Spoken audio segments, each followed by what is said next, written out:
Hello everyone, welcome to my channel. आज हम करेंगे क्लास 12 बिजनेस स्टडीज़। चैप्टर है हमारा बिजनेस फाइनेंस और टॉपिक में कराऊंगी आपको डिविडेंड डिसीजन।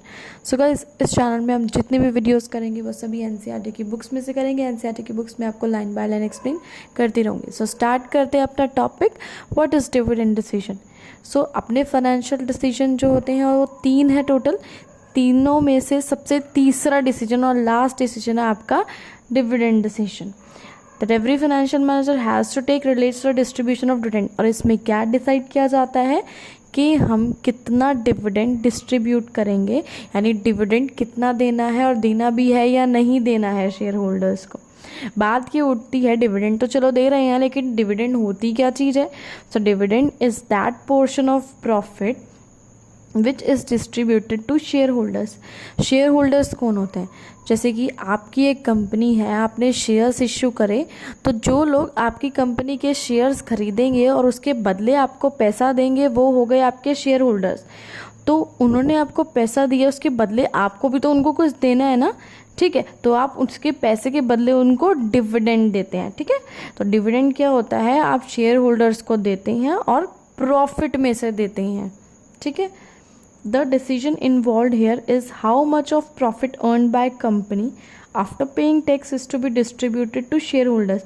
अब डिसाइड क्या किया जाता है, मेन क्या चीज़ डिसाइड की जाती है इस डिसीजन में कि आपका जितना भी प्रॉफिट हुआ है, और वो कौन सा प्रॉफिट है, आफ्टर पेइंग टैक्स, यानी टैक्स पे करने के बाद जो भी आपका प्रॉफिट है उस प्रॉफिट में से कितना पैसा आप अपने शेयर होल्डर्स को देने वाले हैं, देने वाले भी हैं या नहीं देने वाले हैं, and how much of it should be retained in the business for meeting the investment requirements, ठीक है।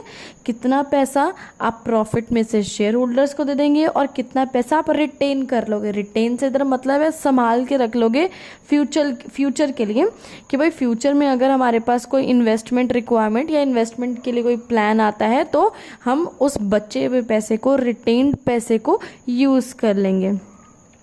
While dividend constitutes current income reinvestment। अभी डिविडेंड से इधर क्या मतलब हुआ कि हमारी जो करंट इनकम है, अभी जो हमारा प्रॉफिट हुआ है उसको हमने री इन्वेस्ट कर दिया बिजनेस में, अपने शेयर होल्डर्स को दे दिया।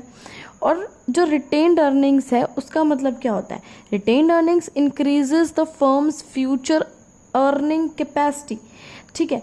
देखो अभी रिटेन अर्निंग से आप सोच रहे होंगे फ्यूचर की हमारी कमाई कैसे बढ़ सकती है। आपके पास पैसा प्रॉफिट आया, आपने उसे रिटेन कर लिया, यानी संभाल के रख दिया कि चल भाई फ्यूचर में कोई भी अपना प्लान आता है, कोई ऐसा लगता है कि हम यहाँ पैसा इन्वेस्ट कर सकते हैं, तो हमने वहाँ पे कर दिया, पैसा लगा दिया, नई मशीन खरीद लिया, नई बिल्डिंग खरीदी, नई फैक्ट्री खरीद ली। लेकिन उससे क्या हुआ, हमें कुछ ना कुछ तो अर्निंग होगी ना, ऐसे तो हम कहीं पैसा लगाते नहीं है।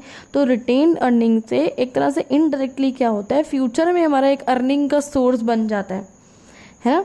The extent of retained earnings also influence the financing decision of the firm।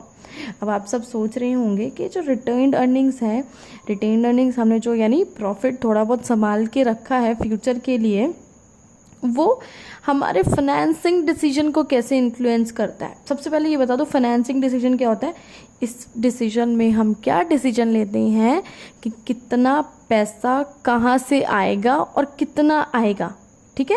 मतलब किस तरह से हमें पैसा अरेंज करना है, रेज करना है अपनी कंपनी के लिए, ठीक है। तो ये डिसीजन कैसे इन्फ्लुएंस होता है आपके रिटेन्ड अर्निंग से। देखो हमने सपोज ये डिसीजन लेना है कि हमें पैसा अरेंज करना है, लेकिन हमारे पास रिटेन्ड अर्निंग्स पड़ी हुई है, बहुत सारा प्रॉफिट पहले का बचा हुआ रखा हुआ है, तो हम बाहर किसी से क्यों बोरो करेंगे, क्यों लोन लेंगे, हम क्या करेंगे, रिटेन्ड अर्निंग्स यूज़ कर लेंगे, है ना। तो फ़र्क पड़ा ना अपने फाइनेंसिंग डिसीजन पे। Since the firm does not require funds to the extent of the reinvestment retained earnings, तो क्या होता है, फर्म को फंड्स रेज करने की ज़रूरत नहीं पड़ती, अपनी जो रिटेन्ड अर्निंग्स होती है यानी बचा हुआ प्रॉफिट होता है उसी को वो री इन्वेस्ट कर देती है। अभी आपका बिजनेस है, आपके पास कुछ पहले का पैसा पड़ा हुआ है, बिजनेस से ही कमाया हुआ, आप फिर क्यों लोन लोगे भाई, जब आपके पास पैसा पड़ा हुआ है आप वही पैसा लगा दोगे ना अपने बिजनेस में।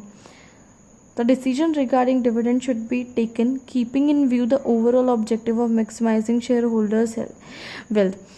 तो ये क्या बोल रही लाइन, घिसी-पिटी लाइन जो हर जगह यूज़ होती है आपकी, कि डिसीजन जो है इस तरह से लें कि आपका जो फाइनेंशियल मैनेजमेंट का ऑब्जेक्टिव है वो पूरा हो जाए। और ऑब्जेक्टिव क्या है?